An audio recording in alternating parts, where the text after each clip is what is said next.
March 24 നന്മയെ ആശ്ലേഷിക്കാം.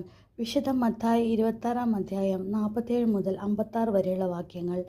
അവൻ സംസാരിച്ചു കൊണ്ടിരിക്കുമ്പോൾ തന്നെ 12 പേരിൽ ഒരുവനായ യൂദാസ് അവിടെ എത്തി.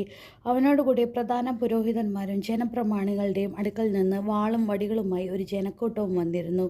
ഒറ്റുകാരൻ അവർക്ക് ഈ അടയാളം നൽകിയിരുന്നു: ഞാൻ ആരെ ചുംബിക്കുന്നുവോ അവൻ തന്നെ, അവനെ പിടിച്ചുകൊള്ളുക. അവൻ പെട്ടെന്ന് യേശുവിൻ്റെ അടുത്ത് ചെന്ന് ഗുരോ സ്വസ്തി എന്ന് പറഞ്ഞ് അവനെ ചുംബിച്ചു.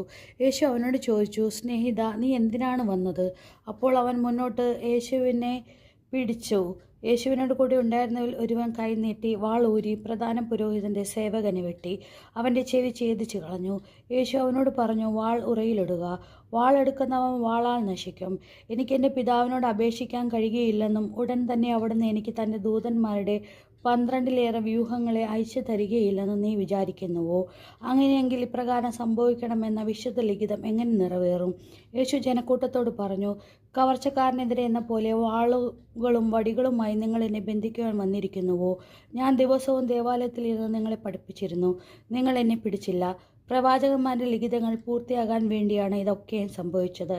അപ്പോൾ ശിഷ്യന്മാരെല്ലാവരും അവനെ വിട്ട് ഓടിപ്പോയി. പ്രാർത്ഥന. ക്രൂശിതനായ ഈശോയെ, അങ്ങ് വിളിച്ച് സ്വന്തമാക്കിയ യൂദാസിനാൽ തന്നെ ഒറ്റിക്കൊടുക്കപ്പെട്ടപ്പോൾ അങ്ങ് അനുഭവിച്ച വേദന എത്ര വലുതായിരുന്നുവെന്ന് ഞങ്ങൾ അറിയുന്നു. അങ്ങയുടെ സൃഷ്ടിയായ മനുഷ്യർ ചെയ്യുന്ന ഓരോ തിന്മയും അങ്ങേ ഒറ്റിക്കൊടുക്കുന്ന അനുഭവമാണെന്ന് ഞങ്ങൾ മനസ്സിലാക്കുന്നു. സ്വാർത്ഥ ലാഭത്തിനും നൈമിഷിക സുഖത്തിനും വേണ്ടി ഞങ്ങളും പ്രിയപ്പെട്ടവരും അവഗണിക്കുകയും തള്ളിപ്പറയുകയും ചെയ്തിട്ടുണ്ട്. ഞങ്ങൾക്ക് നന്മ ചെയ്തവർക്ക് ഞങ്ങൾ കാരണം ദുഃഖമുണ്ടായിട്ടുണ്ട്. ഞങ്ങളുടെ തെറ്റുകൾ ഓർത്ത് പശ്ചാത്തപിക്കുന്നു.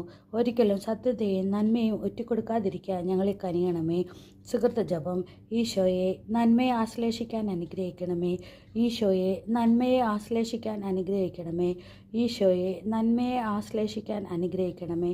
നമ്മുടെ കർത്താവായ മിശിഹായ്ക്ക് സ്തുതി.